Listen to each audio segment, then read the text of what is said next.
وفاقی وزیر داخلہ محسن نقوی نے تہران میں ایرانی وزیر خارجہ عباس عراقچی سے ملاقات کی، جس میں خطے کی تازہ ترین صورتحال پر غور کیا گیا۔ ایرانی میڈیا کے مطابق وزیر داخلہ محسن نقوی اہم دورے پر ایران پہنچے اور ایئرپورٹ پر وزیر داخلہ سکندر مومنی نے ان کا استقبال کیا۔ محسن نقوی نے عباس عراقچی سے ملاقات کی اور ملاقات کے دوران خطے کی موجودہ صورتحال پر غور کیا گیا۔ وفاقی وزیر داخلہ محسن نقوی نے تہران میں ایرانی وزیر خارجہ عباس عراقچی سے ملاقات کی، جس میں خطے کی تازہ ترین صورتحال پر غور کیا گیا۔ ایرانی میڈیا کے مطابق وزیر داخلہ محسن نقوی اہم دورے پر ایران پہنچے اور ایئرپورٹ پر وزیر داخلہ سکندر مومنی نے ان کا استقبال کیا۔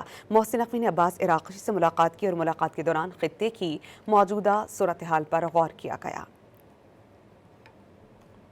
وفاقی وزیر داخلہ محسن نقوی نے تہران میں ایرانی وزیر خارجہ عباس عراقچی سے ملاقات کی، جس میں خطے کی تازہ ترین صورتحال پر غور کیا گیا۔ ایرانی میڈیا کے مطابق وزیر داخلہ محسن نقوی اہم دورے پر ایران پہنچے اور ایئرپورٹ پر وزیر داخلہ سکندر مومنی نے ان کا استقبال کیا۔ محسن نقوی نے عباس عراقچی سے ملاقات کی اور ملاقات کے دوران خطے کی موجودہ صورتحال پر غور کیا گیا۔